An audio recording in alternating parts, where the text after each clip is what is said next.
రామచంద్రపురం కోట వీధిలో ఉన్న గుత్తుల సూర్యనారాయణ బాబు గృహంలో విలేకరుల సమావేశం ఏర్పాటు చేశారు. ఈ సమావేశంలో ఆయన మాట్లాడుతూ వచ్చే ఎన్నికల్లో ఇండిపెండెంట్ గా పోటీ చేస్తానని, గతంలో 2 సార్లు తెలుగుదేశం, 5 సార్లు ఇండిపెండెంట్ గా చేసిన అనుభవం ఉందని, ఈసారి కూడా ఇండిపెండెంట్ గా చేస్తానని, ఇంకా టైం ఉంది కనుక తెలుగుదేశం, జనసేన, బీజేపీకి అప్లికేషన్ ఇచ్చానని, 3 వాటిల్లో ఏదైనా మార్పులు జరిగితే నాకు ఇచ్చే అవకాశం ఉందని, ఇవ్వకపోయినా ఇండిపెండెంట్ గా చేయడం తథ్యమని తెలియజేశారు. ఈ సందర్భంగా విలేకరులు వచ్చే ఎన్నికల్లో డబ్బే ప్రధానమని, దానికి మీరు ఎంతవరకు నిలబడగలుగుతారని ప్రశ్నించగా, నా దగ్గర ఉన్న కార్యకర్తలు అభిమానంగా వస్తారు గాని గత 30 సంవత్సరాలుగా డబ్బే ప్రధానం అనుకున్న కార్యకర్తలెవరూ లేరని, నా ఇంటి దగ్గర ఏ కార్యక్రమం జరిగినా అభిమానులు, కార్యకర్తలు ఎవరికి వారే స్వచ్ఛందంగా డబ్బులు వేసుకుని కార్యక్రమాలు జరిపిస్తారు కానీ ఎప్పుడూ నా దగ్గర డబ్బులు తీసుకోలేదని ఈ సందర్భంగా తెలియజేశారు. గతంలో సెట్టిబలిజ జిల్లా నాయకుల సమక్షంలో కుల ఒప్పందం జరిగిందని, కులం తరపున ఒకరే పోటీలో ఉండాలని పెద్దలు తీర్మానించగా అప్పుడు నేను త్యాగం చేశానని, కానీ తరువాత ఎన్నికల్లో ఒప్పందం ప్రకారం నేను పోటీ చేయవలసి ఉండగా పిల్లి సుభాష్ చంద్రబోస్ కుల ఒప్పందాన్ని తుంగలో తొక్కి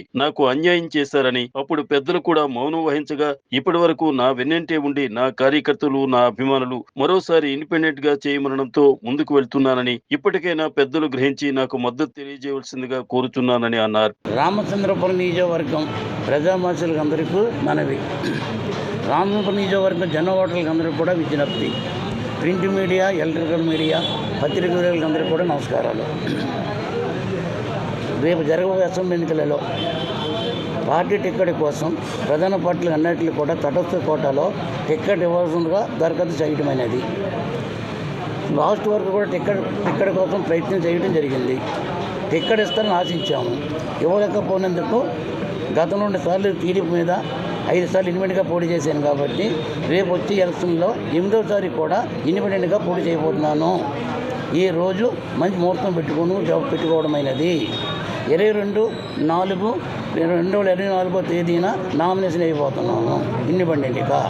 ఈ లోపల ఏదైనా టిక్కెట్లు మారినా, వాళ్ళు పిలిచినా, ఇచ్చినా తీసుకోవడానికి సిద్ధంగా ఉన్నాను. ఇవ్వలేకపోయినా సరే ఇండిపెండెంట్గా పోటీకి సిద్ధపడి ఉన్నాను. నీకు ఓటీ తీరుతాం. నువ్వు ఎవరిని కలలేదు, పారిపోలేదు. ఇప్పుడు పోటీలు అందరూ పారిపోయారు, ఎవరు నిలబడలేదు. నేను ఒక్కనే నిలబడమని 30 సంవత్సరాల నుంచి. ఈ 30 సంవత్సరాల్లో 10 మందిని వచ్చి పొడిచి పారిపోయారు.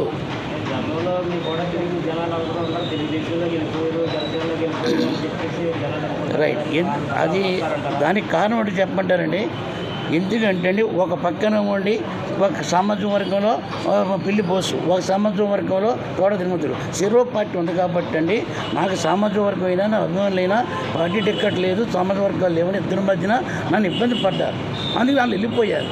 ఇప్పుడు ఆ సామాజిక వర్గ నాయకులు బయటికి పోయారు, లేరు. అందుకే ఇప్పుడు మొత్తం అంతా టోటల్ లాగా ఉన్నారు సార్. ఇంకా లేదంటే లేరు. ఇతనమా హైదరాబాద్ ఉద్యోగం వచ్చాడు పోసుకోడుకు నిలబడిపోయి, ఇతనమా బెట్టింగ్ కాసుకు వచ్చాడు ఆంధ్రపురం నియోజకవర్గం. ఇతనుండడు తెలుదు, అతను తెలుదు. జనం అంతా మనే పన్నారు. తిరుమతులు పోసి పోయారు నా ప్రత్యర్థులు. 30 సంవత్సరాలు పోరాట చేసాం దెబ్బగా. చూసుకోండి, 2 సార్లు టీడీపీ, 5 సార్లు ఇండిపెండెంట్ మీద పోటీ. వాళ్ళిద్దరు పోయారు నా ప్రత్యర్థులు, వెనపడి పోయారు. మొత్తం అందరూ జనం కూడా సిద్ధంగా ఉన్నారు సార్. అదే నేను ఉంటానా లేదా ఇప్పుడు ఉంటానని చెప్తున్నా సార్. మీ ద్వారా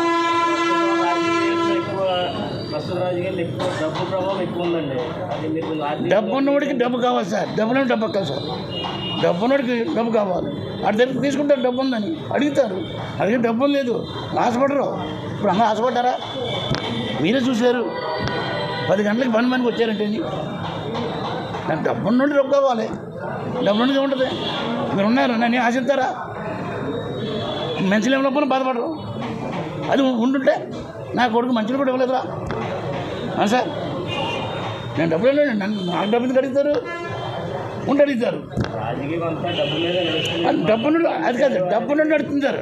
డబ్బు ఉన్నవాడికి నడుతుంది, డబ్బు నడుపు నడుతుంది సార్. ఏమండి, మరో పిఠాపురం అవుతుంది. ఒక వరమ్మ 500 ఓట్లు కూడా ఉండవు, 50 ఏళ్ళు మెజార్టీలు గెలిచాడు అక్కడ పిఠాపురం, గుర్తుంచుకోండి. అదే సన్నివాసం ఆంధ్రపురం. నేను కాకపోయినా సరేండి, ఈ ఇండిపెండెంట్ స్థానంలో ఎవరు వచ్చించారు, ప్రజలు ఓట్లు వేస్తారు. ఇక రామచంద్రపురం సార్, నేను లేకపోయినా సరే రామనిజవరం సార్, నేనని కాదు సార్. నేను కాబట్టి నాకు వేస్తున్నారు. నేను లేకపోయినా సరే ఎవరైనా ఇండిపెండెంట్ ఎక్కిస్తారు ఇక్కడ. ఈ పార్టీలు కదండి అనేది. పార్టీ క్యాండిడేట్ల మీద నమ్మకం లేదు ఎవరికనే. పార్టీ క్యాండిడేట్ల మీద అభ్యర్థులు మోజు లేదు ఎవరికనే. పార్టీలు విమర్శించలే. దాని క్యాండిల్ మైనస్ ఎక్కడ ఉద్యోగం వచ్చాడు హైదరాబాద్ నుంచి. నేను తండ్రి పేరు చెప్పినందుకు వీడు ఎక్కడ బెట్టింగ్ కలిసి వచ్చాను అమలాపురం నుంచి. బెట్టింగ్ మ్యాచ్, బెట్టింగ్ డబ్బు ఉంటుంది. నాకు డబ్బు ఎందుకు పెడతారు సార్? నేను ఎమ్మెల్యే చేశానా, ఓ పదవి చేశానా, అది ఏదైనా ఏమైనా సంపాదించుకున్నానా? సంపాదన అడుగుతారు డబ్బు. నేను ఒకసారి పదవి లేదు, ఎందుకు ఆశిస్తారు నన్ను? ఒకసారి చేసి అడుగుతారు. ఇప్పుడు ఈ జనం డబ్బుండి వచ్చారా? ఇది ఉంటే ఉందో లేదా పోతాం. ఉన్నా లేకపోయినా ఇండిపెండెంట్గా పోటీ చేసి నేను పోటీ ప్రత్యర్థిని మీకు అని ఉంటున్నాను సార్ 30 సంవత్సరాల నుంచి. డబ్బు ఉన్నా లేకపోయినా అని అదే అడుగుతాను జనాలు. ఇప్పుడు వచ్చాడు అక్కడ అమరావతి నుంచి అడిగిపోతాడు, ఉద్యోగం చేసి వచ్చాడు కాక హైదరాబాద్ నుంచి ఓడిపోతే పోతాడు, వాళ్ళ బాబు సిటీకి వెళ్ళిపోతాడు. అంతే కదండి అని సార్. అది ప్రజలు మన వైపు ఉన్నారు. నేను లేకపోతే ఎవరు మీలటం చేసి నీకు వెళ్తారు ఇక్కడ. నేను గొప్ప అంటాను సార్. అందుకే నాకు అవకాశం చెప్తున్నారు, ఉన్నాడు పాపం అని. ఒక నా దగ్గర ఓపిక లేదు, డబ్బులు ఏదో లేదనుకోండి, మీలటం చెప్పి నీకు వెళ్తారు ప్రజలు. పార్టీలు మైనస్ కదండి, క్యాండిడేట్ మైనస్. ప్రతి ఒక్కరు చెప్పగలరు క్యాండిడేట్ మైనస్ అని. మీ మనసులో కూడా తెలుసు, మీరు చెప్పకూడదు కాబట్టి చెప్పరు. ఏదేమైనా మీరు ఇండిపెండెంట్గా పోటీ చేసి రామగురం విజయం సాధిస్తూ ఉంటారు. ఓకే సార్, ఇదే వాళ్ళు అంటే ఈ లోపల ఎవరైనా క్యాండిడేట్ మైనస్ అని పిలిచినా టికెట్ తీసుకుంటాం సార్. ఏ పార్టీ పిలిచినా నాకు సిద్ధంగా ఉన్నాను. పిల్ల పన్నా రెడీగా ఉన్నాను పోటీ.